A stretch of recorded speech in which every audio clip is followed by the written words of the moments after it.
Significance of iron and steel industry in India, इसमें हमें जो है आयरन एंड स्टील इंडस्ट्री है जो इंडिया की, उसकी सिग्निफिकेंस से इम्पोर्टेंस को बताना है। ठीक है, देखो आयरन और जो स्टील इंडस्ट्री है उसको बैकबोन कहा जाता है हमारे इंडस्ट्रियल डेवलपमेंट के लिए, क्योंकि जो आपका आयरन एंड स्टील इंडस्ट्री है उसको as a raw material use किया जाता है बहुत सारी मॉडर्न इंडस्ट्रीज में और भी बहुत सारे जो सेक्टर होते हैं उसमें।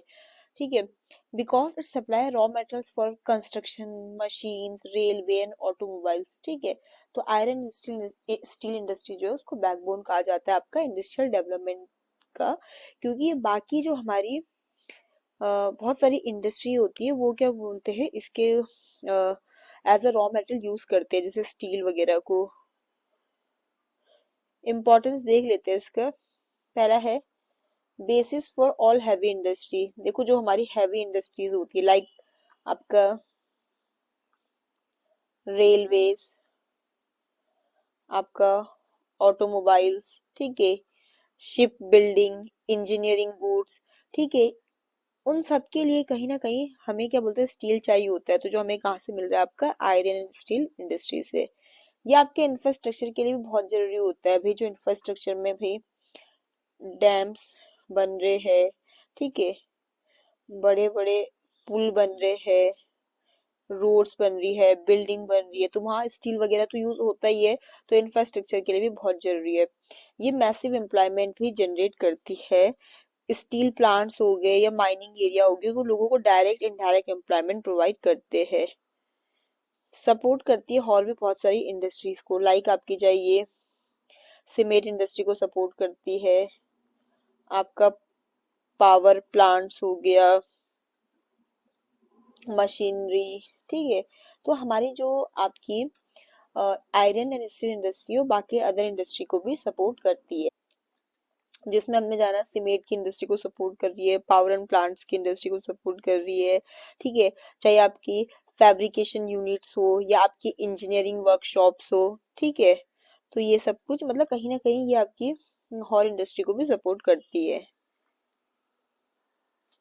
इसके साथ ये हमें हेल्प करती है एक्सपोर्ट अर्निंग को इम्प्रूव करने में, क्योंकि इंडिया एक्सपोर्ट करता है स्टील बहुत सारी कंट्रीज को जहाँ से हम अच्छा खासा एक्सपोर्ट मतलब अर्निंग कर सकते हैं।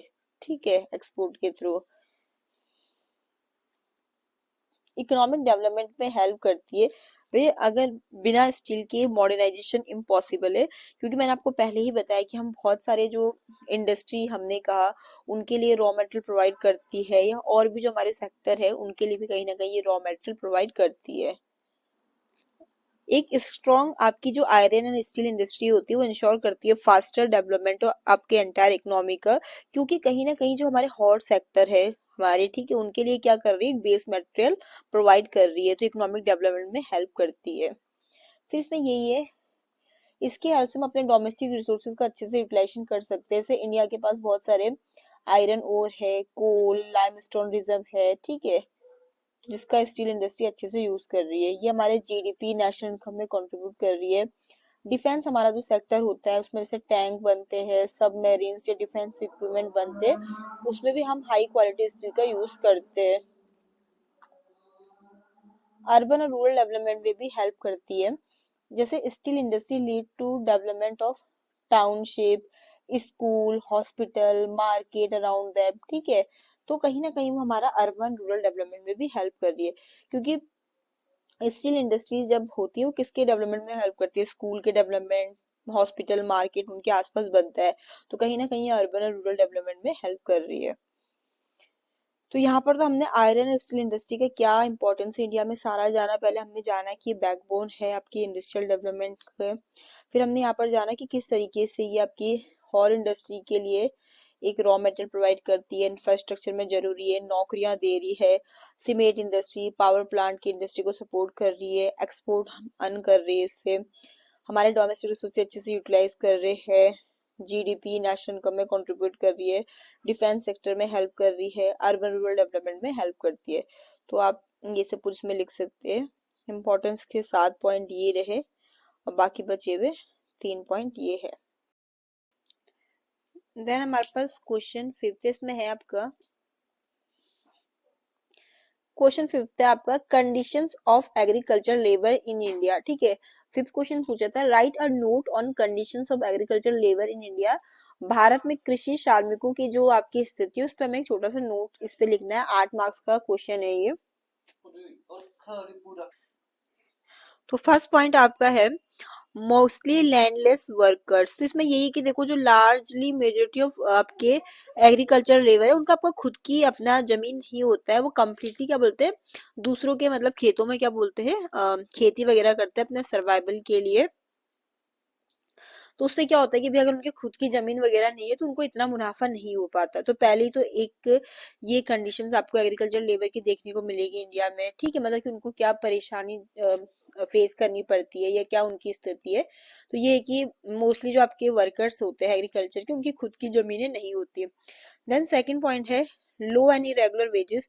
तो इसमें ये है कि जो वेजेस मिलती है आपके एग्रीकल्चर वर्कर्स को ये यूजुअली बहुत कम रहती है, ऊपर से इरेगुलर भी रहती है, उनकी कोई फिक्स्ड इनकम नहीं है क्योंकि खेती का काम कैसा होता है सीजनल होता है बहुत सारी जगहों पे। ठीक है, तो वर्कर्स को क्या बोलते हैं जो मिनिमम वेजेस होती है उससे भी कम उनको वेजेस मिलती है क्योंकि उनको खुद भी इतनी चीज की अवेयरनेस नहीं है इस चीज के बारे में। ठीक है, जो भी मतलब रूल्स है रेगुलेशन है इससे रिलेटेड। ठीक है, फिर थर्ड है सीजनल अनएम्प्लॉयमेंट।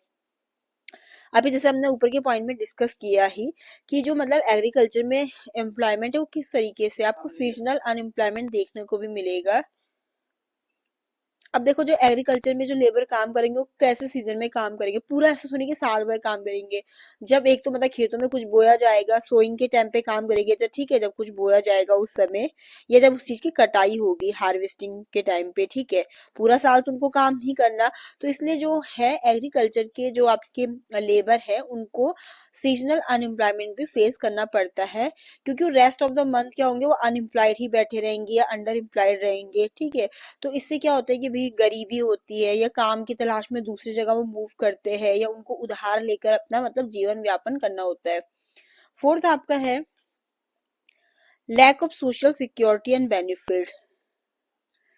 अब देखो एग्रीकल्चर में जो लेबर्स काम करते हैं उनको यूजुअली ये वाले बेनिफिट नहीं मिलते, नहीं उनके लिए कोई पीएफ है आपका, नहीं ये ऐसा है कि उनको कोई पेड लीव दी जाएगी या उनके लिए कोई हेल्थ इंश्योरेंस हो।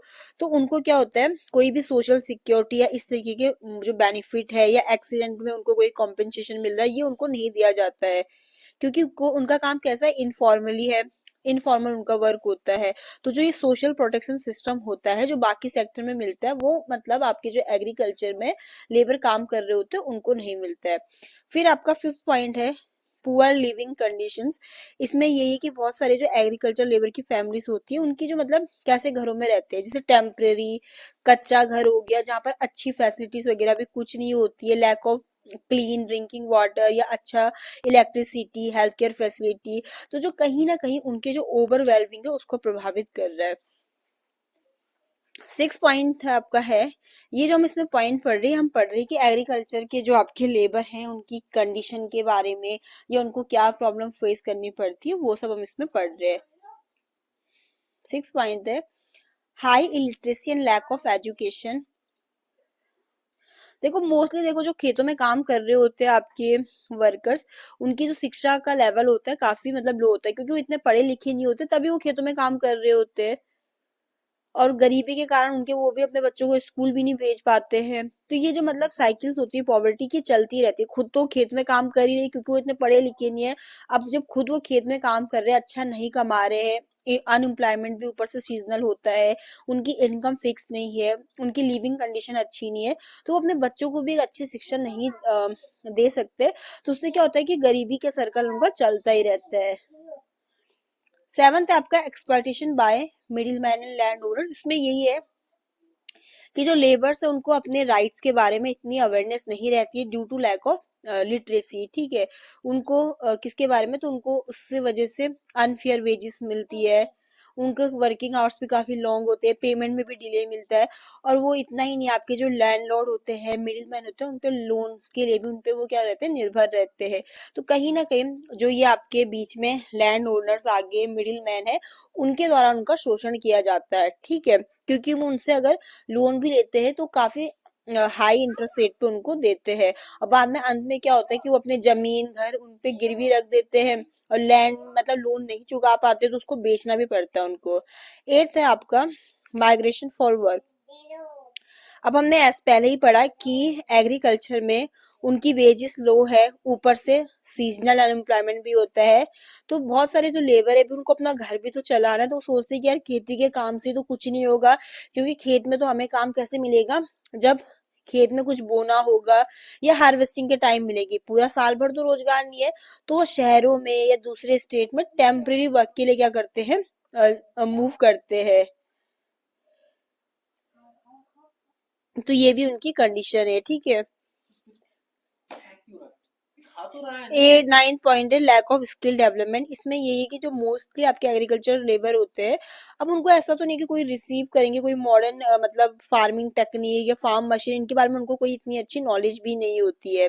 वो जो अपनी पुरानी टेक्निक हाथ से होता है उनको उसी की नॉलेज होती है, क्योंकि वो क्या बोलते हैं, जो भी उनका पहले से मैनुअल काम चल रहा है उसी उसी के बारे में उनको नॉलेज रहता है, तो इसलिए उनको मतलब पे भी लो किया जाता है। उनको जो मॉडर्न आपकी फार्मिंग टेक्निक्स है या मॉडर्न जो फार्म में मशीनरी यूज हो रही है उसके बारे में उनको नॉलेज ही नहीं है। तो उससे क्या हो रहा है कि स्किल डेवलपमेंट की भी कमी रहती है। टेंथ है आपका हेल्थ प्रॉब्लम्स, जिसमें आपका यही है, अभी खेत में काम करना उनको मतलब हैवी मतलब उनका फिजिकल वर्क होता है, ठीक है। फिर खेतों में जैसे इतने केमिकल पेस्टिसाइड पड़े तो कहीं ना कहीं उनकी हेल्थ को के लिए भी एक इश्यू है, उनकी बॉडी को उससे नुकसान हो रहा है, उनको सांस लेने की दिक्कत हो सकती है, डिहाइड्रेशन, स्किन से रिलेटेड प्रॉब्लम हो सकती है, ठीक है। तो यही है कि खेत में अगर जो वर्कर काम करे तो उनको मतलब सूरज के नीचे सन के नीचे ऐसे काम करना पड़ता है। तो कहीं ना कहीं उनकी हेल्थ के लिए भी प्रॉब्लम क्रिएट कर रहा है, क्योंकि उनकी वर्किंग कंडीशन कैसे डिफिकल्ट है।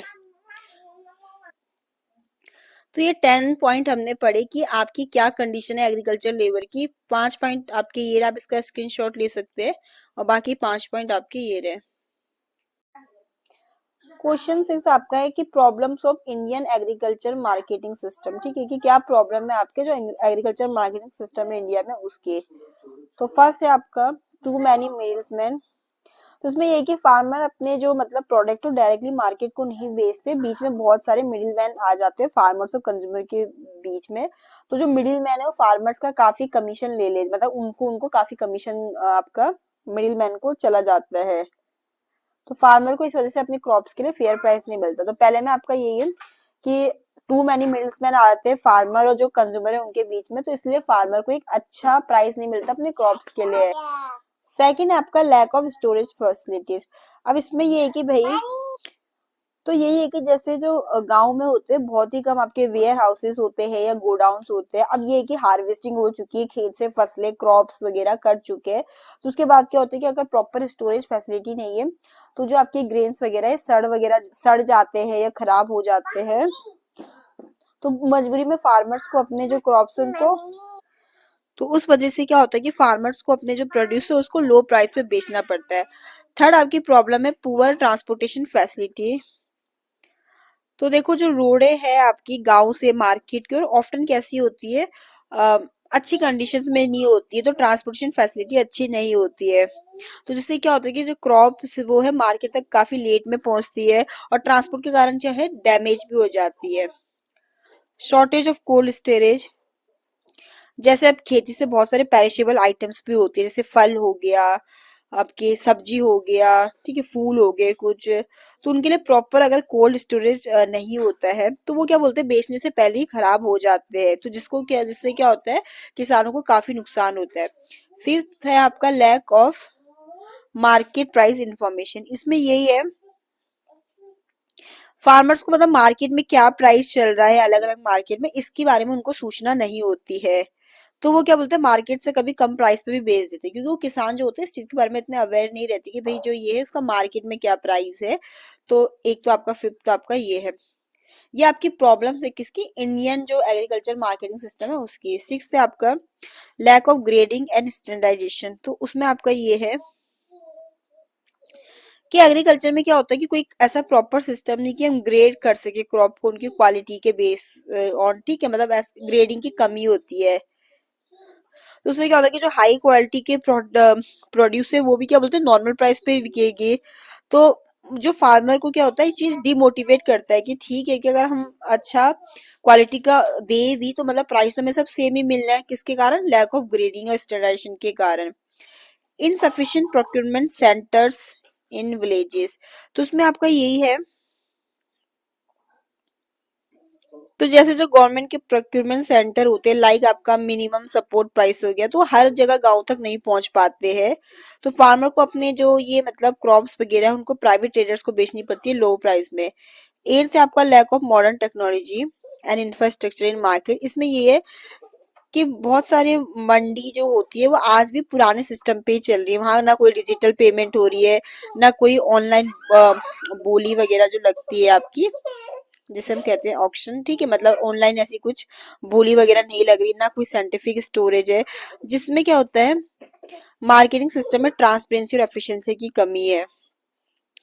Shortage of FPO, FPO means आपका food producer organisation and cooperative, तो फार्मर जो होते हैं यूजली अपने प्रोडक्ट जो प्रोड्यूस है उत्पादन उसको इंडिविजुअली बेच रहे हैं, तो कहीं ना कहीं जो उनकी बार्गेनिंग पावर है वो कम हो रही है। अगर वहीं पर आपके एफपीओ हो, मतलब आपका फार्मर प्रोड्यूसर ऑर्गेनाइजेशन हो या कोऑपरेटिव हो, तो वो बल्क में क्या बोलते हैं बेच सकते हो, एक अच्छा प्राइस उनको मिल सकता है। बट ये सिस्टम अभी भी बहुत सारे कम ही एरिया में है, तो ये आपकी प्रॉब्लम है इंडियन एग्रीकल्चर मार्केटिंग सिस्टम की।